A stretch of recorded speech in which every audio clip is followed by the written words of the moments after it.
Welcome to the Thriving Farmer Podcast. I'm your host, Michael Kilpatrick.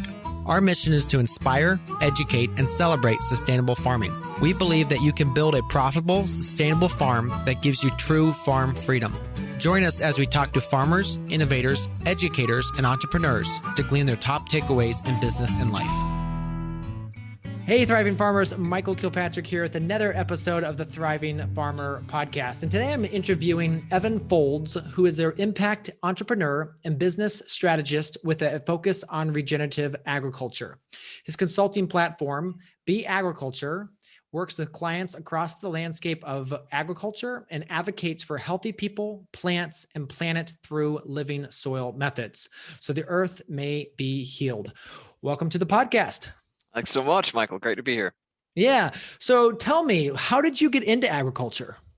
Oh, the loaded question. It kind of got into me. Okay.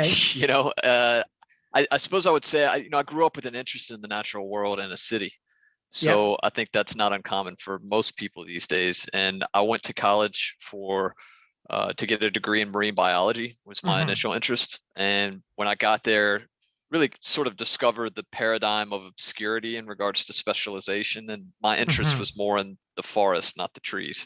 So didn't really hit the inspiration piece, kind of came out the other side of that. And with a degree in biology and a degree in religion, which I think highlights the systems approach. Back then it was very unconscious, but I was always trying to tie it all together, and moved to the Virgin Islands. I had an opportunity to move down there and didn't know anybody, built community.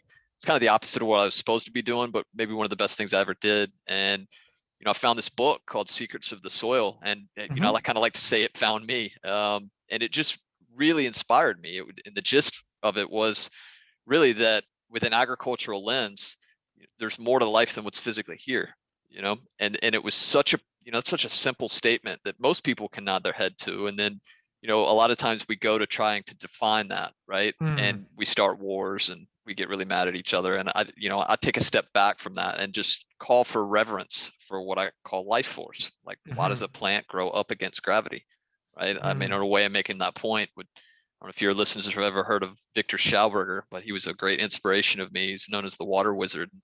He had this thought where, we spend so much time considering how Newton got hit in the head by the apple and pondering gravity, but we spend no time considering how the apple got up there to begin with.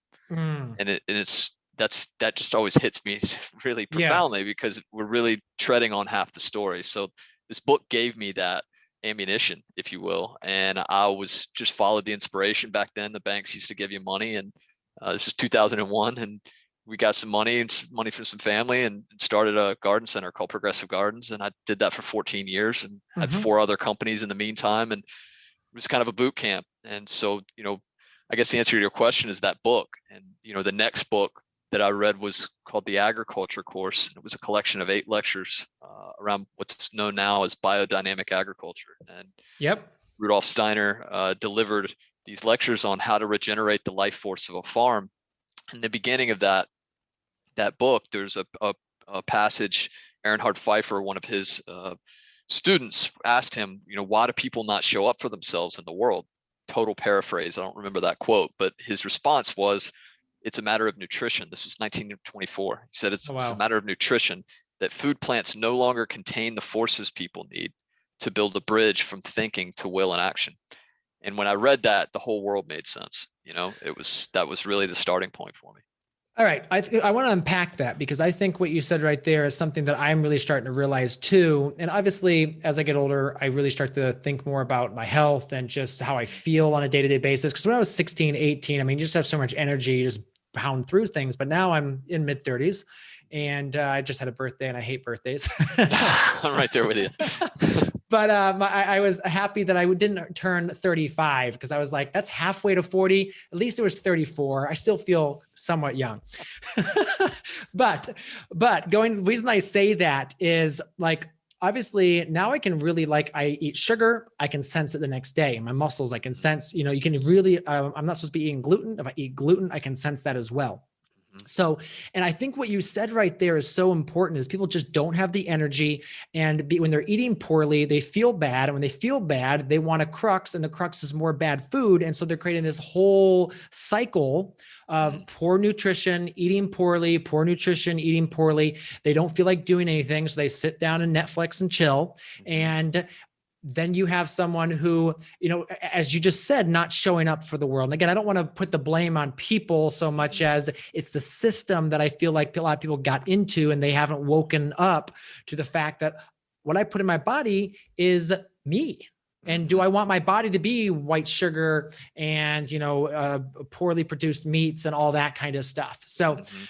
um, yeah, I think what you said is just so important to get people on board with eating the really good food every single day.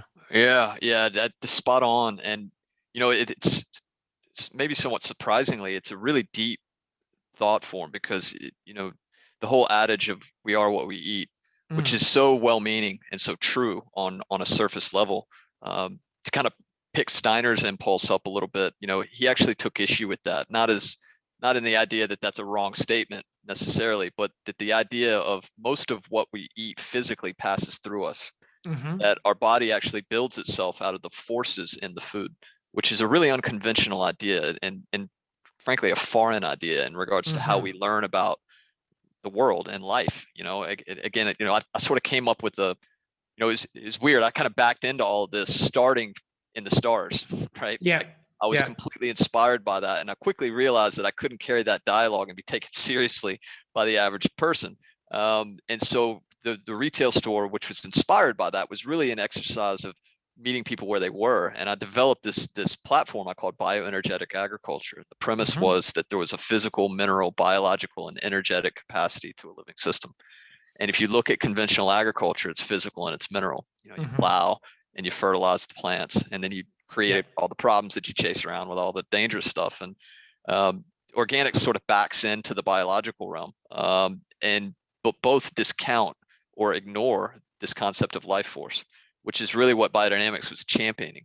But biodynamics wasn't talking about mineral diversity and microbial diversity and mineral balance and cover crops and things that are entirely relevant to proper and healthy agronomy. So my effort was to try to mash all of that together, give it a word, and kind of create a platform. And so I say that, and one of the experiences that I had through those 14 years in my retail stores, I had a commercial wheatgrass business for about 10 years. And Oh, fascinating. yeah, and it was really interesting because I got into it because I heard about how healthy wheatgrass was, and hmm we made this sea mineral fertilizer called Earth Tonic, and I was playing around with that, and I took a flat to my health food store, and they loved it because it was superior to what they were getting. And so we did that for a long time, and I bring it up in this context because I was able to see people literally cure their cancer. I'm not here to say it'll cure all Yeah. cancer, from the mountaintops, but I lived that, right? Yeah. And fibromyalgia and all of these issues that people would have coming to a garden center, and we were growing flats for them. And I really got into, well, why is that? And the conventional answer is the amount of chlorophyll in it, or the nutrient Mm, density, and all of these relevant things. But what I think really is the secret is name something in your daily diet that's of any consistency and substance, that's mm, alive, that's yeah. within 15 minutes from being harvested, and it's a different entity at that. It doesn't make it bad for you 30 minutes later, but it's beginning to break down hmm enzymatically, and if you hmm think about it in that way. But this idea of how it all works together, right, was really hmm profound. And I think that that's a good allegory for what you're talking about, because at the end, if you're not thinking about what you're eating, man, you're going to get what the modern world's got, which is a hmm chronic health epidemic. Yeah. And unfortunately, though, even if you are paying attention to what you're eating, at that point, it can still be deficient, right? And this hmm gets into the hmm method of agronomy that we've carried over the last Yeah. generations, has just Yeah. diluted the whole point of what food is. So, Well, I'm going to stop you right there and give an uh, example of this. please. So obviously, my wife and I are very careful what our 6-year-old and our 4-year-old eat. And I mean, obviously, we're very alternative. So, Right. but recently, our older daughter's teeth completely started to break down. I mean, we had to have several $1,000s worth of teeth work done on her. I mean, she's 6. Right. And like my wife and I were freaking out because I mean, like these kids get bone broth. I mean, they take the good vitamins. I mean, we cook whole chickens once a week and there's, all that stuff and, fresh vegetables. But I think it comes back down to even some of the stuff that we're producing doesn't have some, I think what you said, right? I like what you said there about the life source. Mm-hmm. Yeah. So yeah, I just, again, because we're crunchy as they come. Yeah. And we still had things. So we're just like, okay, how do we go to the next deeper level in nutrition? Yeah. Well, what's interesting about what you said is it recalls a book. Man, I'm going to forget the title of it. The Insatiable Gardener, I believe it is. Okay. And the premise of it was around base saturation soil testing and methods of articulating mineral balance and prescriptions. It's a service that I actually provide. It's called Soil Test Solutions. And you run the data that you get that's complete through a spreadsheet of what it should be, which is known based on Albrecht and Reams and these people that have done that work, and it kicks out the deficiency per element, and you can write the prescription based on known commodities. So I do that for lawn care companies, et cetera. And so I was studying this book, and the story in the book was about the author and kind of like what you're describing, crunchy as they come out in Oregon, following the organic, impulse in the 70s and doing all the right things with composting, et cetera. And his teeth were falling out. And he got an assignment to write a book back then and moved to Hawaii or it was like Fiji or something like that. Some island, volcanic island, where the food wasn't organic to the standard that he would have grown on his land. It was conventional, but the nutrient density by default on this volcanic soil was just off the charts, right? And it was healing his teeth. And that was really his moment of saying, it isn't just about having cleaner food. I mean, as important as that is, God, it's critical. But if that's the metric that we're using to evaluate what's good for us or what can regenerate and heal our bodies and maintain that health, then we're missing the boat. So yeah, that's an interesting experience that you're having there. It's really important. Yeah. So let's dive a little bit. You talked about the life force. Now I know like in some of the microgreen operations and even wheatgrass, I've seen where they try to ground every single tray back to the earth. Are you familiar at all with that? I've heard that concept, never played with it, but I'm familiar. Okay. Yeah, that's interesting too. Now, another thing that I recently talked to a guy, they do radio waves in water. So they call it an advanced plant booster technology where they harvest harmonics, I think like that. And obviously I am not ready to start promoting them because this little tiny thing, and obviously you can't see it if you're listening, but it's literally this little device that's like 3 inches long by 1.5 inches. It is very expensive, but they claim it's going to work. So we're doing an A/B test in our greenhouse with it. And half the greenhouse is getting it and half the greenhouse isn't. And we'll see at the end of the season, if it actually makes a difference. Fascinating. I've talked to those guys. That's an interesting project. Yeah. So let's talk a little bit about that is, obviously getting deeper into this, you talk a little bit, some of what you do is, you do some of the natural crop production stuff. I think you said here, the activated water. So talk a little bit about like what work you do there. Yeah. That's really started around just honestly a fascination. I remember the first moment, sort of like the Secrets of the Soil book. One of the chapters in that book was about Patrick Flanagan. Okay. Who was one of the original, like, water is more than wet people in the modern moment, in the US at least. And there was a dialogue around, the ability of water above and beyond what we imagine it to be, which to me was just fascinating because I'd never thought about that, and with any texture or critically at all. And then I remember in the same moment, I came across the documentary, What the Bleep Did They Know? I don't know if you've ever seen that one, but it's kind of almost a B level documentary, but it was really thought provoking, and it had this piece on. They were kind of talking through a subway on these pictures of a Masuramoto. I don't know if you've seen it, you know what I'm talking about. And it was just water images of polluted water, and then water prayed over by Buddhist monks, or water exposed to hate music and water exposed to Beethoven. And he was documenting what the water crystal, how it would crystallize based on these exposures. Oh, fascinating. And it was mind blowing, really. And Dr. Moto actually has passed. He read several books. The Hidden Messages in Water was the one that I read. And that really just kind of catapulted me into this fascination with water. And at the same time, I was learning about Victor Schauberger, who I mentioned earlier. He championed the concept of implosive energy, the fact that, explosive energy, such as how we use it in modern society, is very wasteful, very low energy transfer, polluting, a lot of heat, etc. Nature works through implosive energies. So there's a total energy transfer. There's no pollution. There's no waste. And so this insight that he had, basically by being a forester and spending time on his own with water in an intimate context. And he just kind of came out with all of these technologies, frankly, he's sort of like a Nikola Tesla for water in a way. And he has all of these technologies that, he came over to Austin, Texas at the end of his life and spent a year there and downloaded all his technologies, and then went home and he died. There's a whole conspiracy talk around it and all of that. But it's really interesting. The best book on it is written by Callum Coates. It's called Living Energies. And it really is a diagram heavy mind blower. And so I was learning about that. And then, you couple that with biodynamics. And, Steiner wasn't the best of like explaining the context with where he was bringing things.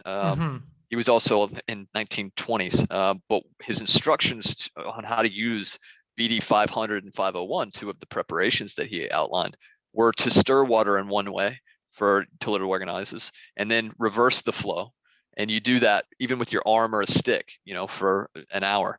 And the point of that, again, he didn't get into the rationale, but what the insight that I saw was that, if you imagine stirring a bucket with your hand and then reversing the flow, you're creating moments of implosion in that chaos that you've reversed the flow in the same way that you would accomplish through a drain, for example. Water's folding in on itself. And actually, one of the companies that I had through that boot camp that I described was called Progressive Farms, and we pioneered the development of vortex style compost tea brewers. And developed, a way in which to leverage air to move water through an implosive moment, through a cone bottom tank and a manifold that would bring it back up. And you put air tubes down the arms and you're blowing bubbles in a full glass of water, the airlift, and so you're creating this unimpeded flow. And, so I was just having all of these insights. And then from that, kind of like you are in that context, just started reaching out to all of these alternative technologies that would imprint water, and just had a lot of experiences with them, frankly. And I had these stir wands. I don't know if they're even still around, but I'd have bottled water and I'd pour people a glass to taste, and then I'd stir it with this wand that would, imprint energies into the water, and they tasted it again. And I mean, there was this one lady I remember. I could tell she wasn't very healthy. She came in with a mellow yellow, and you could just tell. And I did this little experiment, trying to build conversation, and she almost like couldn't make it out of the store. I had to help her to her car because the detox effect is kind of how it's described. So, I culminated all of that. I wrote a blog post. It's quite long on my website called The Story of Water. And it's just been something that I've tracked over time. And from an insight level that, we're 70% water. All of those cliches are really important. And, you look at water and it's H2O, but it's never H2O, right? And it's never the same. And, I guess one other point that I would, from a resource standpoint, the Fourth Phase of Water is a book written by Dr. Gerald Pollack. He's at University of Washington, and he's probably the preeminent researcher in the modern posture, but there's a history in his book that talks about how the French made insight into these proclivities of water back in the 50s, and the Russians in the 50s, the French in the 70s. And basically the gist of it is that water is the worst control on earth, right? Like if you're going to set up an experiment to publish something in the journal Nature, you've got to have a baseline control. And when you have that H2O water purified in a test tube, even then it picks up trace silica, right? Which means that it's contaminated, which throws the whole research paradigm out. So it's really stunted the whole realm of research that really parlays into our ability to connect to and understand from a scientific standpoint in the modern posture. So I think that just highlights how little we are allowed to investigate water on the parameters that we've invented to tell us what's true or not. And that's same parallel as biodynamics, right? How do you study something that's a frequency in that context? It's really difficult to get to. Yeah, absolutely. Something you say on your website too is that we ingest a credit card's worth of plastic every single week. Right. Mind blowing. Are you familiar at all with the work of Dr. Shanna Swan? No, I'm not familiar with her. Yeah, so she did a lot of work around the plasticizers. And the podcast is one of those things. I don't listen to a lot of his podcasts, but obviously this one was on health, and because of what the topic, I was like, oh, I should listen to this one, and I was blown away. Wow. It just talks about how the fertility rates in humans is halved, and how it basically is directly related to the number of plastics that we ingest, especially these soft plastics, which can cause major issues. So anyway, yeah, it was really interesting. It made me think about that when you talked about water, because water picks all that stuff up. And you, That's even its though, role. yeah, even it though made the you Grand filter it, Canyon, right? yeah, I mean, yeah, that's how it works. Yeah. exactly. Just slowly working.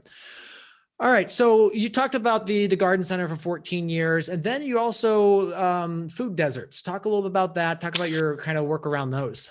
Yeah. So, I mentioned, bioenergetic agriculture, and, I was sitting there one day making a little acronym, BE agriculture, and just, it hit me, be agriculture, right? Be a part of agriculture. And this was right around the time that I was kind of stepping back from my product businesses, and I've really done an inventory of what inspired me. And it wasn't really the business; it was the connecting point of being able to pass forward what I've been inspired by and learned and been taught. And that was really what made me alive. So I really started to exclude things that didn't reinforce that. And that space is one of those moments where you don't realize what you're carrying till it's not there.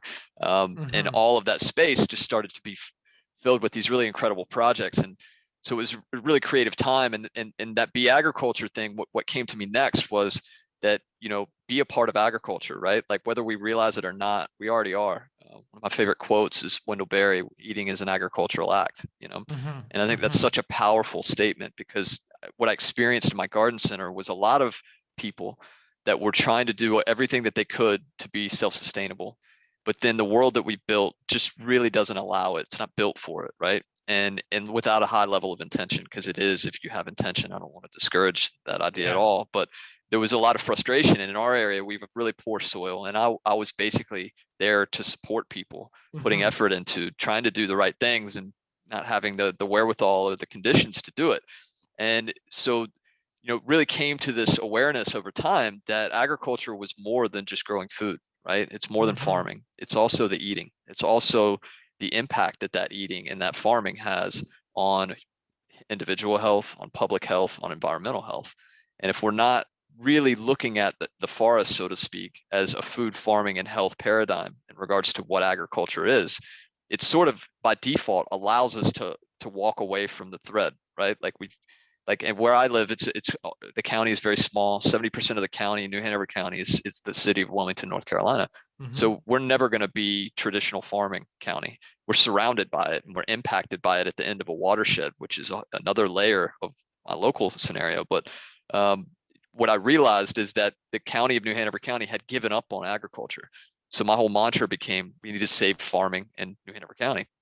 And I've proceeded to, over the last couple of years, I'm an elected official with the New Hanover Soil and Water Conservation District, which whose charter is, to improve and protect the quality of soil and water, which is, if you dig into it, just about everything.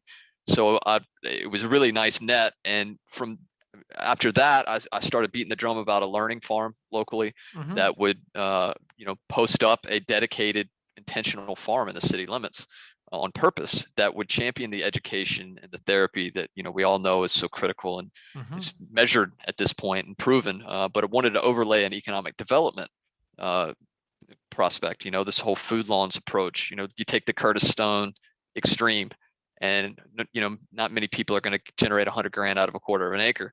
But what if that number was $5,000-$10,000 a year? And that actually turns out to be the affordable housing gap that's rampant in every inner city in the United States. I mean, how cool would it be to solve the affordable housing problem with a food lawn project, which 5-10 grand on a landscape, growing the right crop and the right model is not a difficult thing to accomplish over a year. So that's a reality that we're moving towards. So I was kind of generating all of this interest, and we got a $200,000 learning farm grant from the USDA that we're operating off of. I'm the policy director for that project, and my goal was to make sure that we could implement a farm in the city limits to begin with, and secondarily is farming legal in residential landscapes. And we've got a code rewrite serendipitously happening, and we're almost to that point. And within all of that, I've found out about a project called the Northside Food Co-op. And this was about a year and a half ago. I went to their meeting, and it hooked me right away because it really speaks to the heart of the food, farming, and health paradigm. Here's a grocery store that can impact the way people eat. Here's a grocery store that can impact the local farming system. Here's a grocery store that's incidentally being built in a food desert, to your question, that can impact the social determinants of health. This project is a 35-year conversation. This neighborhood in the north side of downtown Wilmington has been a food desert for 35 plus years. And there's been 2 high-level commitments and projects that did not come to fruition successfully over time. The last one was 15 years ago. So this community has been left behind, been promised and underserved, and is low wealth. And so I'm the project manager for that project, and it turns out that it's a pioneering effort. None of us knew this getting into it. It's about 3 or 4 years into this project. I connected about a year and a half ago, but turns out this has only been done, a cooperative grocery store in a food desert, one time in the United States. There have been entrepreneur grocery stores built in food deserts, but cooperative grocery stores are really new. And so that principle is really powerful because if your listeners are not familiar, a cooperative business is essentially a one share, one person, one vote organization. It means that no one person can own one any more than the next person, and that literally the business is community owned by the diversity of people who own one share at a time, that can vote for a board of directors, et cetera. So it's really the antidote, but it turns out that asking a low wealth, underserved community to own itself is really tricky. And it gets into the conversation we were having a minute ago. Why are people on their heels? Why are they not leaning forward and showing up for themselves in this way that represents the creative and personal agency that we all have available to us? And I'm convinced that it's a matter of nourishment, So we're playing that out experimentally in a measurable way with our local hospital, with some federal grants that we're pursuing. For example, if we got microgreens and bundled it in, 1 in 10 people eat the recommended amounts of fruits and vegetables a day. Wow. Which that alone can explain the chronic health issue that we're having, right? But 25% of kids don't drink water. There's like this right? Yeah. There's these collection of stats that are just like will bowl you over. So this neighborhood is can't walk to a grocery store. We don't have public transit that's worth it. And what if we could get microgreens in a density that would be the amount for a daily vegetable intake, and then provide that for a 30 to 60 day window, and then report back on how you feel. You were mentioning that earlier, which is the most profound moment. And you can speak it all day, but when you have that moment where you qualitatively feel better, there's nothing that it's priceless, and you can really make that type of impact. Right. Exactly. So yeah, I'm very passionate about that. And the co-op really is one way of engaging. I guess one last point real quick that comes to mind, I was looking at this map, and it was an infographic essentially of relative poverty all over the north side of downtown. And then S is for supermarkets, and then a little, highlight watermark of where it was a mile walk from a grocery store. Okay. And, the whole city's covered in this green area. And then the only area that's not is this north side food desert, and all the poverty is there. And it just hits you like a ton of bricks. And we happened to have a shooting at Portia Hines Park in the north side last Saturday night. And it wasn't a fatal shooting, but it was at a community event. And it just hit me that, in trying to have these dialogues with local officials that are sort of oblivious to the power of this conversation, right?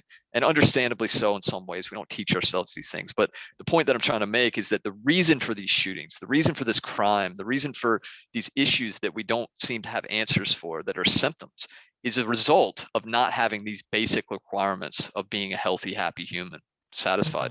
And if we can't take that level of seriousness for projects that go against the grain of how economics tells us where it makes sense to put a grocery store, we're going to get what we got, And I just think that that's a really profound thing, that if we could find a way to muster the courage, frankly, to approach those things with intention, that we could really make an impact that's immeasurable.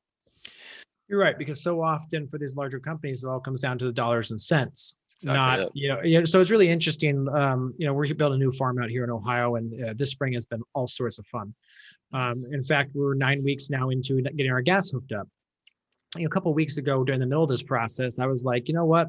Duke Energy spent, I don't know how many $1 million to label the the stadium down in Cincinnati, the football stadium. Mm-hmm. If they had literally spent a fraction of that on an SOP, that when you say, hey, I want to sign up for commercial gas, and then send you, here's all the things that are going to happen along the way, it could have saved us 6 weeks and literally probably $8,000. Yep.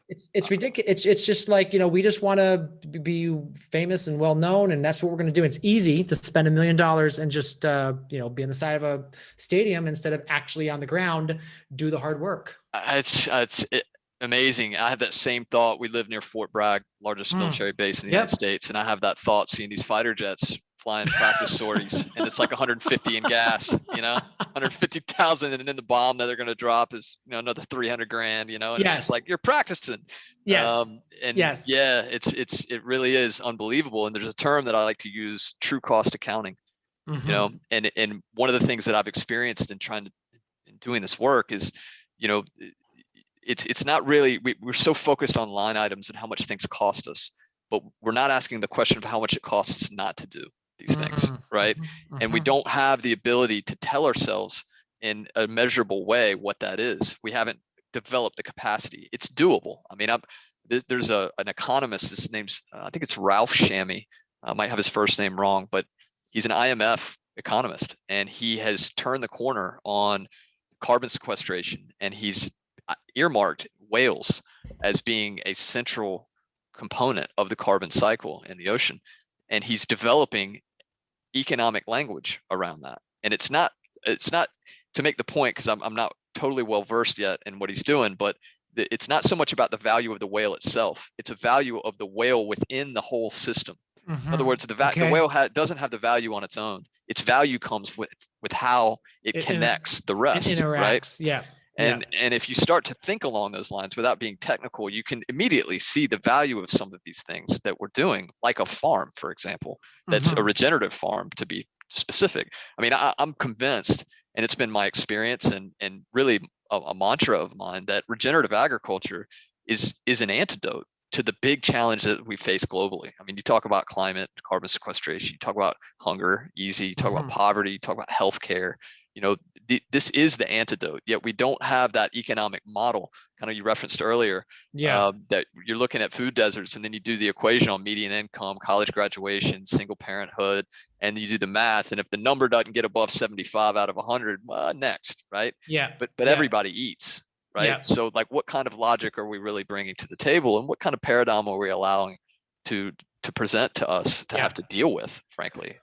Well, because I think the alternative to putting a good grocery store where people need it is that healthcare companies are going to get richer because the government's going to keep footing the bill for when people are sick. It's hard not to get cynical, and it takes that moment, at least to put that hat on to see it clearly, unfortunately. Yeah. It's a vicious cycle. It's really interesting this last year and a half where we've been dealing with COVID. There's not been one conversation about, as a nation, let's talk about being healthy, because healthy people did not have the massive side effects. It was people with pre-existing conditions that were wrecked by this. I mean, it blows you away, the number of people that died off this. But then you start looking at the comorbidities. Even my dad, who's a doctor, and he's incredibly entrenched in Western medicine. And he was talking to me about, some of the stuff that he's been, trying to work with the people he's working with. And I'm like, come on, let's talk about if we would all stop, instead of quarantining people in their homes, put them outside in the park, talk about getting a walk in, this kind of stuff that we know is going to help them be healthier, cut the obesity rates, all this kind of stuff. So, too often I feel like we get, and I think, as you said, one thing you said at the beginning of the conversation is, don't see the trees, see the forest. I think that's where we end up so often, because we don't zoom out enough to see the big picture. It's systems thinking is really where we need to be. And, on that front, there's a stat from Dr. Phil Landrigan and Dr. Zach Bush that said in the 1960s, 6% of the population was diagnosed with a chronic disease. In 1986, that was 12.4%. Now the number is 54%. And there's even numbers that say it's that many percentage of children. It's just really, and you look at autism and, I don't want to get on too much of a tangent, but, to say this causes that is Yes. irresponsible, right?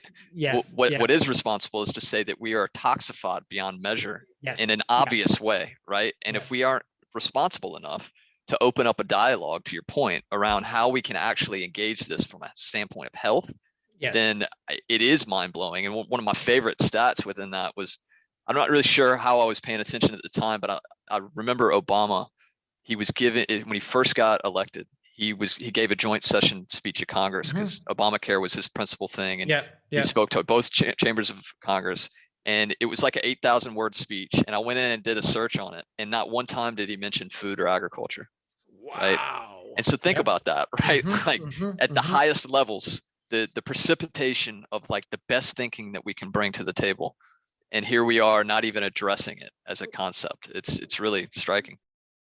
This podcast is brought to you by Steward, and Dan Miller from Steward is joining me today to talk about the real interest rate. Dan, talk to us about why interest rates aren't all the same. So I think a lot of farmers, when they look for funding, they start with the USDA often and the Farm Service Agency, and it looks like a very low interest rate as a headline rate. It is very low, 2 to 3% often, but there's a lot of time involved in getting that funding. 6 months to a year of lag of waiting for the funding where you're not gaining or earning new revenue, many hours, 50 to 100 hours. I think the application estimates even more than that of time to actually submit and to prepare the materials.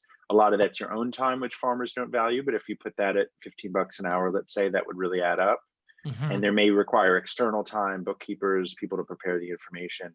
And so I think a lot of times when farmers look at funding, they're hesitant for debt. They want the lowest cost of capital, but there's certainly an opportunity cost of, you see the opportunity now, you have something that you want to fund. And if you can fund that in the short term and start to grow more, you're now on the path for growth. And I see all the time where farmers are kind of waiting around for the perfect funding, missing opportunities, missing markets, missing chances to grow. When if a loan is a few more percent of interest, but at the end of the day, you can get it quicker and grow your business and manage the payments. I think that's often the best path forward. I think you can blend it. So I think definitely you can go down the path of the low cost government funding, but just solely relying on that and kind of waiting for it, I just think it stalls a lot of businesses when it's really about blending everything that's out there and understanding that the opportunity to grow your business and get to viable scale is very important to take the opportunity as it presents itself and not necessarily just wait and measure cost of funding on interest rate. Yeah, absolutely. And since I've gone through actually both the USDA funding and actually even working with you guys, your process is so much simpler. USDA was over 6 months from the time we applied to the time we actually got the funding. Again, as you said, hundreds of hours, late nights in the office, pounding numbers, and no one likes doing that.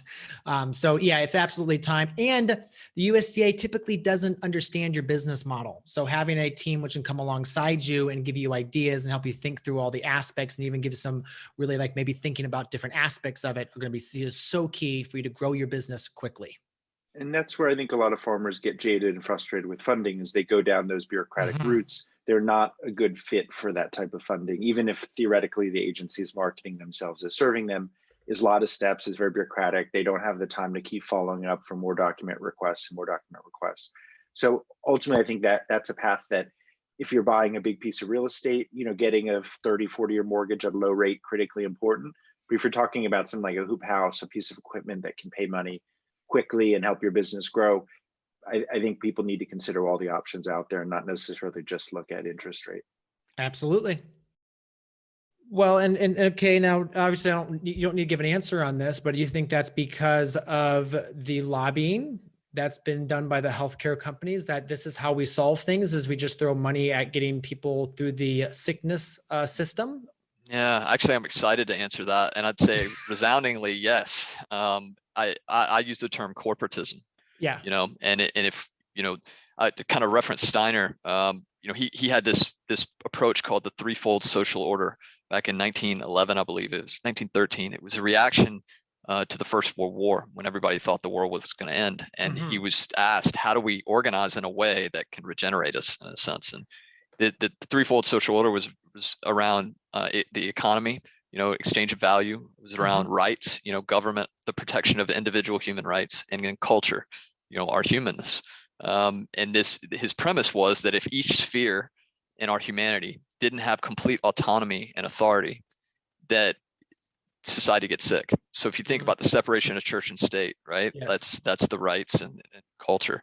Yep. If you think about corporatism, that's the collusion of economy and rights and government, right? Yep. And we got to get really clear. And I think it's obvious to the average person at this point that we can all sit around the table and identify the problems and really honestly come up with most of the solutions, yet nothing changes, right? And it's entirely frustrating if people have abandoned the idea that it's even a mechanism that can sustain us. And it's hard to argue with that on some level. My premise to that is that we can't just leave them be.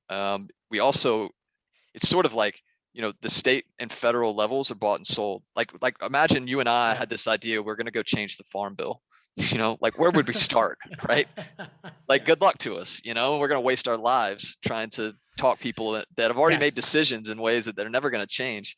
Yes. And it's a waste of our time. So I discovered this realm. It's about a year ago, actually, called Rights of Nature. I'm not sure if you've heard of that before as a legal vehicle, but there's an umbrella called community rights, and Rights of Nature is the legal mechanism. And it's essentially what it is talking about activating local politics. And what happens is, if you've ever gone to your city with a good idea, like in North Carolina in the Outer Banks, they wanted to ban plastic bags, or at least put a fee on plastic bags, because they're vulnerable out in the ocean. They're polluting everything. And it seems like they should be able to make their mind up and do that, right? Well, the state said no, because of what's called Dillon's rule in North Carolina, and what's loosely called state preemption.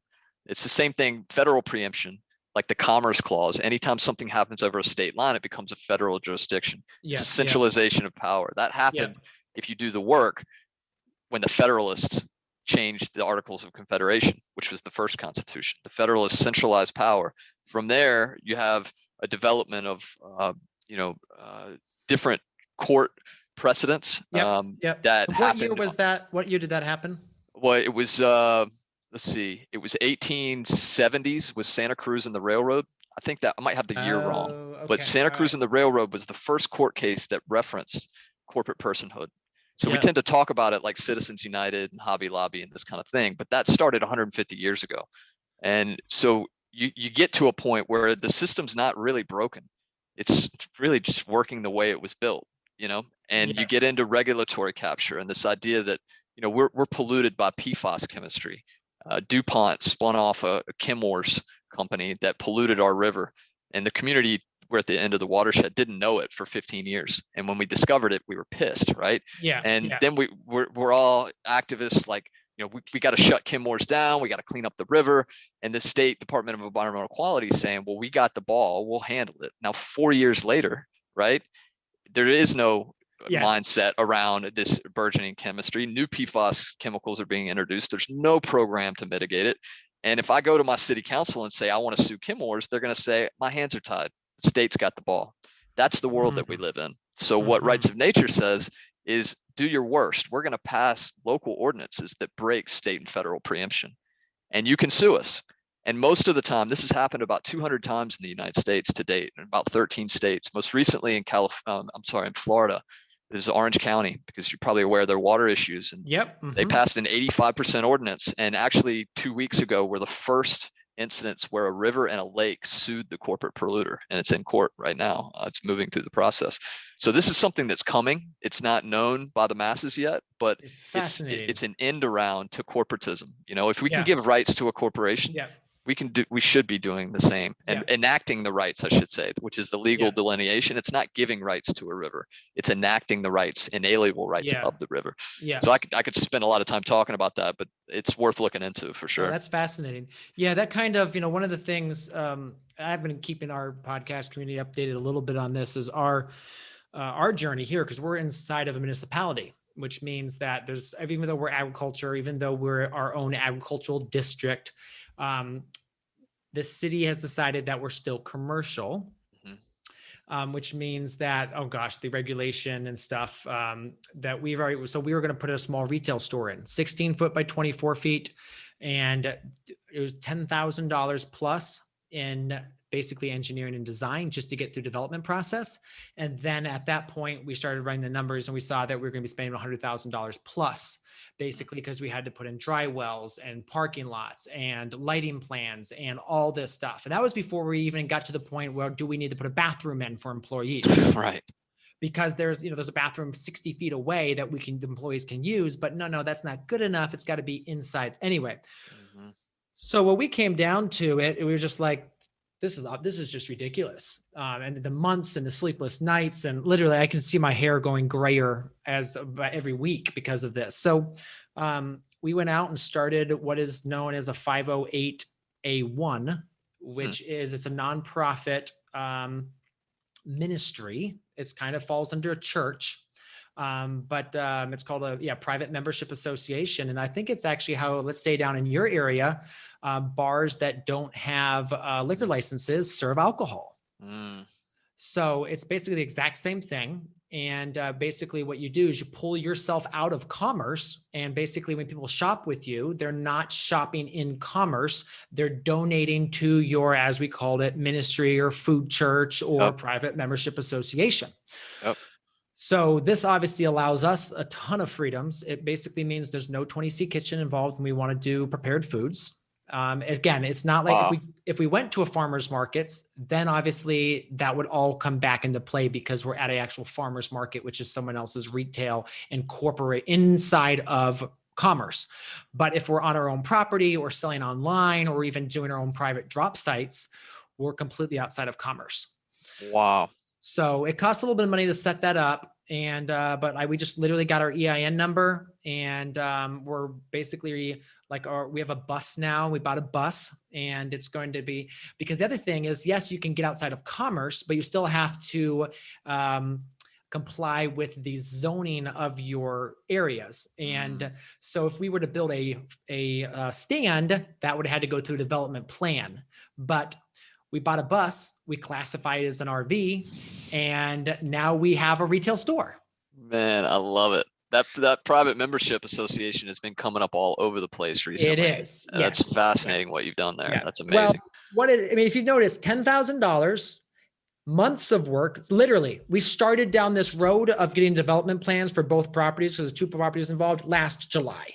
Wow. This is what government, and everyone says, oh, the government's here to help. I'm like, screw that. That is literally the dumbest thing that anyone has ever said. It's not. Yeah, it's hard to argue that it is. It's, I'd done a deep dive on the history. I read the book, The People's History of the United States, Howard Zinn, and that was really started the fire. And I took a beta tested a class on community rights, and from a group out in Oregon, and they were looking for some feedback. And it wasn't so much like, this is how you approach these problems. What it really was a true history of the United States, right? And it blew my mind because it changed my activism. I've been an activist for a long time, and an advocate, and I would be the one that would be signing the petition, and people go to the protests, and you go to the public hearings, and you're doing all these things. And equally, if you do the history work on regulatory agencies, you really get clear on the buffer involved, right? Like the first one was a railroad regulatory agency, and it worked so well to streamline their special interests that they did them everywhere. And here we are 100 years later, and really they're serving the purpose of undermining. This is something that really hits me. It's this DEQ, because I'll pick on them. They're not angling on how to shut Kenmore's down and how to clean the river up. What they're doing is they are effectively asking how much is allowed, right? They are legalizing the pollution of the river and the ecosystem. They are legalizing the pollution of people. And when you get to that point of clarity, kind of like I could feel in your statement a minute ago, it changes how you do things, right? And I think that's a moment that so many of us are in. And if we could just, keep moving in that direction, it does appear like with your private membership associations, there are ways around it. You got to get creative, but there's always an opportunity. Yeah. And it came originally, I was like, well, I'll just cross all the T's and dot the I's and go along with the city because they're glad to have me. Well, maybe they are glad, but they still want to throw the entire 864 pages of the code book at us. I mean, treating us like a Walmart, because literally they have one size fits all. It's interesting you keep bringing up the railroad, because we started a nonprofit farm in upstate New York called Pitney Meadows Community Farm. We raised a couple $1 million, bought 164 acres, the last remaining farm inside of Saratoga Springs. And it was split by the railroad. And literally we worked for months trying to get in touch with them, and we still never were able to get back the right of way, which they still don't even use. They don't even use the right of way. It's literally just this 80-foot wide strip that goes right down the middle of the farm and causes, issues with getting across and all that. But I was recently talking to one of the planning board members out here. And again, I've gotten pretty cozy with a lot of them because I've been in front of them so many times. But he was saying the thing about the railroads is they are under federal jurisdiction. Mm-hmm. And because it was all about being able to move troops across the US really quickly during wartime. And so they basically got almost a carte blanche to do whatever the heck they want. They can use chemicals that none of us would ever dream to want to use. Mm-hmm. And just the amount of stuff that they get away with, and they can take from eminent domain so much stuff. But fascinating, where it comes down to, and they all put it to the aspect of, oh, well, this is of course for the national security. And when you put it under national security, it all comes back down to marketing and how you spin it. You can get away with anything. I mean, it really is discouraging. And it's that way. It's sort of one of those things where, like, once you've given up the territory, how do you get it back? There's right? no way. And it's so frustrating. And a real critical example of that is the Supreme Court, right? And if you look back in this history exercise, one of the things that really stuck with me was when I learned about the Articles of Confederation. I actually had never heard about that document before. It was the original Constitution written by the founders coming out of monarchy, right? And their mindset was, we don't want to be owned by anybody. Freedom, right? And liberty and the whole thing in real time. And what they wrote was a legislative document that was representative of the people's voice. They didn't have a judicial arm. They didn't have a Supreme Court. They didn't even have they had a president, but it wasn't an executive branch. It wasn't one of those check and balance, the trifecta that came out of the next iteration of the Constitution. And so when you really explore the mindset at that time, we were aware of these things, right? That we could undermine what we would want if we were asked without a healthy system. But what won the day was this power grab, essentially, by the Federalists that did, I mean, literally it was propaganda. They were writing under pseudonyms in the newspapers, which everybody read because, that was all there was back then. And people's mindset was turned on all of these what ifs. What if you start a farm in your neighborhood and 18-wheelers are backing in and, there's not enough parking spots and all of these like worst case scenarios that you're referencing. I mean, deal with it here too.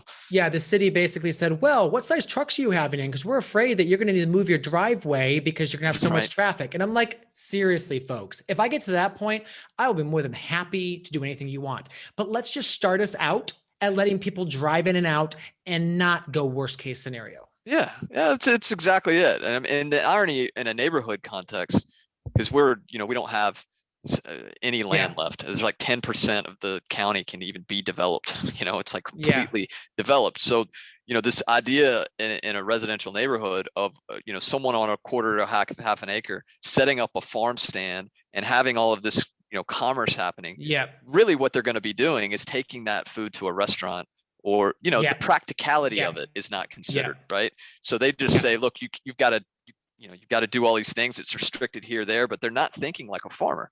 And that ends up being a lot of the work that I do is try to, with a title and being an elected official, it helps me navigate some of those channels a little bit easier. It's one of those ironies, it's like, I'm not saying anything that's really different, but somehow you're hearing me different and that's fine. Yeah. And so, I kind of play that card, but if you can get into the right people, there's an opportunity to think critically, but what you run into is that bureaucratic reality of how you have to think about worst case scenario. And then that attracts these people. And I'll reference that threefold social order again. It's like, what I think has happened is that we've given up so much ground on our culture, on what we are as humans, right? Yes. And what's taken that territory is the government and the economy. And then we're looking back to the government and the economy in hopes that they're going to provide our culture for us, right? And they can't, because it's not part of the human equation. And, and it's like trying to go to the DMV to get inspired. Like, I mean, have you seen Zootopia? Never going to happen. Have you seen the scene in Zootopia with the sloths at? Yes. Bingo. Every time I go, I just play that in my head and I sit there and stew. Yeah, that's exactly it. So it's like, what do we expect, right? Yes. Is a moment to come to, for sure. Yeah. But, obviously we can go back and forth about this, but I want to kind of wrap this, and obviously we need to wrap this up here. But, I will say one thing is that we put a petition out. We presented our case to the people after literally going through 2 planning commission, and the second planning commission meeting was so bad. I mean, we were yelled out by members of the planning commission, and we went home basically just shaking because it was a bad meeting. And we basically just told the community about it, and the community spoke. And we went to that 3rd meeting, and literally everyone up there was a complete change because they had been told by the people that we want this. We don't want your crap any longer. We're tired of this. We just, so we had a complete change. So again, I think, with this small community, there absolutely is a way to change it. Yeah. Going back to, the city is because we went private membership association, everything that people give to us is tax deductible. If they buy from us, it's basically a tax deductible donation to our ministry. That's amazing. And how has the city handled that? Well, they don't know yet, but what they just did is they lost out on massive amounts of taxes. Right. Because and I don't think they realize that, but when they do figure that out, they're going to be like, maybe we should have actually tried to be a little bit more helpful along the way instead of literally putting up 9 months of roadblocks. Well, kudos to you, man. That's so important to go first in those contexts. And, locally, I ran a mayoral campaign 2 years ago. And before that, 15% of people voted. When we ran, 20% of people voted, which we still 1 in 5 people. Yes. But then you look at federal elections and 75% of people vote, right? Yeah. So we're paying attention to the soap opera. Right. So if I could leave your listeners with anything, it's the importance of local elections. Yes. You can do more than we imagine, and our hands are never tied. Yeah.